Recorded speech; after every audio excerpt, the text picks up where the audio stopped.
Hola chicos, ¿cómo andan? ¿Todo bien? Bueno, vamos con la materia epistemología e historia de las ciencias políticas, ¿sí? Con, digamos, el primer gran autor de la historia de las ciencias políticas, luego de ver a los griegos, ¿sí? Él es Nicolás Maquiavelo, seguramente lo han escuchado nombrar, que es lo maquiavélico, uno actúa maquiavélicamente, ¿sí? A veces se lo utiliza como desde un sentido peyorativo, pero vamos a ver que no es tan simple a partir de ese sentido común que quedó hegemonizado y que llega hasta el día de hoy. Él nació en 1469, así que miren si no ha pasado siglos y años para que quede impregnada su idea o alguna faceta de sus conceptos centrales. Y murió en 1527, en plena etapa del Renacimiento, ¿sí? En plena etapa de transición, ¿no? En el siglo de las luces, el Renacimiento, el avance de la ciencia, ¿no? La secularización de las sociedades, ¿no? Las sociedades a partir de la razón se empieza a separar de la iglesia, así que es esa etapa de transición en la cual va a escribir Maquiavelo desde Italia y va a escribir El Príncipe.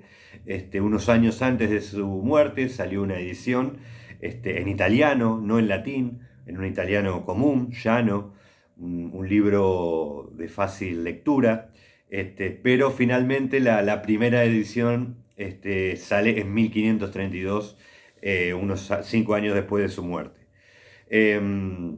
Bueno, el Maquiavelo es fundamental porque es un libro, El Príncipe de Maquiavelo es fundamental porque es un libro que inaugura, digamos, la filosofía política, ¿no? No la ciencia política. La ciencia política, como vamos a ver, surge más en el siglo pasado, ¿sí? Entre el siglo, finales del siglo XIX y principios o mitad del siglo XX.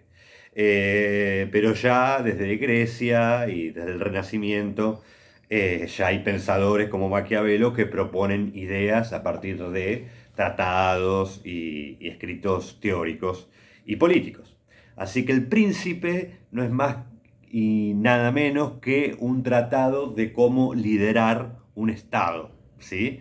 Es un manual, un escrito, un ensayo sobre la política, sobre el Estado y cómo un príncipe, un líder político, un estadista, tiene que dirigir y gobernar a las sociedades, ¿sí? Así que se va a dedicar a estudiar a las repúblicas y a los principados de esa época. Él primeramente va a separar la política de todas las otras actividades, no las va a meter en una misma bolsa, por eso hace como un cambio radical, lo separa de la ética, de la religión, de las prácticas sociales, de la cultura, ¿sí? La política es un acto humano muy propio que tiene que ver con una relación verticalista, ¿sí? En ese sentido, es una práctica que tiene que ver con las pasiones, no solamente con las ideas, sino que con las cosas que nos suceden diariamente en la mundanidad. No tanto con lo teórico, sino con lo que sucede en el mundo social, bien mundano y bien banal, ¿sí? Este, Así que es una práctica que tiene que ver con, no importa los medios, sino que importa el fin, ¿no? La famosa frase, el fin justifica los medios, ¿no? Es justamente, no importa si yo quiero alcanzar un objetivo para lograr un liderazgo político, no importa si hubo corrupción, si hubo hasta alguna matanza, si hubo algún acto ético o alguna conducta ética que haya que criticarla, no importa, la idea, el fin va a ser lo principal y lo que va a justificar nuestras acciones políticas, ¿sí? Por eso ya ahí, en ese sentido, lo maquiavélico va por ese lado porque él analiza lo real, lo que sucede con nuestra naturaleza humana y sobre todo en las esferas de poder, ¿no? Así que los gobernantes, los príncipes, tienen que tener la astucia de manejar las relaciones políticas, el poder y de conquistar el poder, de conquistar el pueblo y la sociedad civil, ¿sí? Este, En ese sentido, un término fundamental que quiero que tengan, que incorporen, es el tema y el concepto de la virtud, ¿no? Esa capacidad, esos recursos, esas habilidades que deben tener los políticos para ejercer su acción política, ¿sí? Su práctica política. Eso es lo que lo va a destacar de cualquier otro político.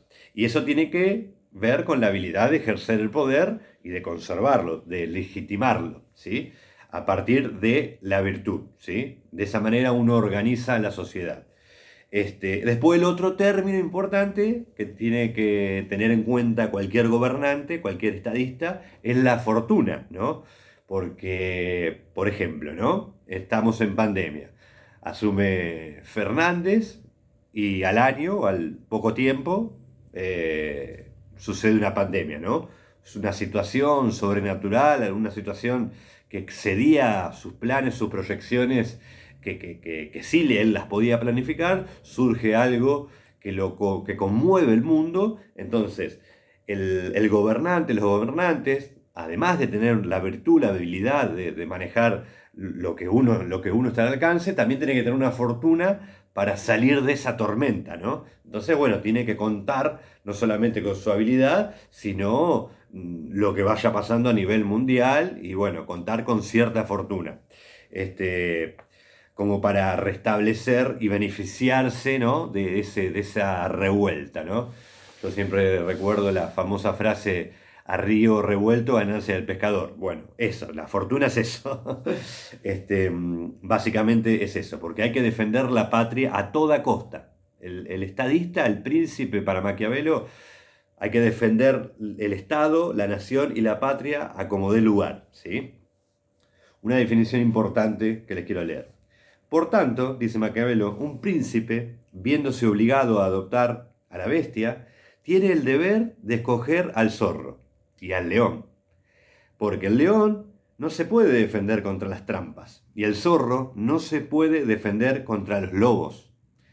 Por lo tanto, es necesario ser un zorro para descubrir las trampas y un león para aterrorizar a los lobos, ¿no? Eso, esa astucia, esa virtud que tiene que tener, esa habilidad para entender el contexto que tienen que tener los liderazgos políticos. Y un príncipe también tiene que tener un buen equipo de ministros, ¿no? Que sus aliados sean también, que tengan esa habilidad y esa virtud para manejar el Estado. Si no, no puede depender solamente de una persona, sino que se hace en conjunto y tiene que tener buenos ministros y buenos aconsejadores, porque Maquiavelo era un consejero del príncipe. Les recomiendo, seguramente ya la hayan visto, una de las obras maestras de las series a nivel mundial, que es GOT, Juego de Tronos. Bueno, ahí hay mucho de esto, hay muchos Maquiavelos, muchos, digamos, aconsejadores, pensadores que van aconsejando a los distintos reyes, sobre todo el peticito Tyrion. Él era un gran maquiavélico, así que lo pueden poner en relación si quieren. Así que bueno, hasta aquí lo de Maquiavelo. Estas son las principales ideas para que tengan en cuenta de su filosofía política. Abrazo.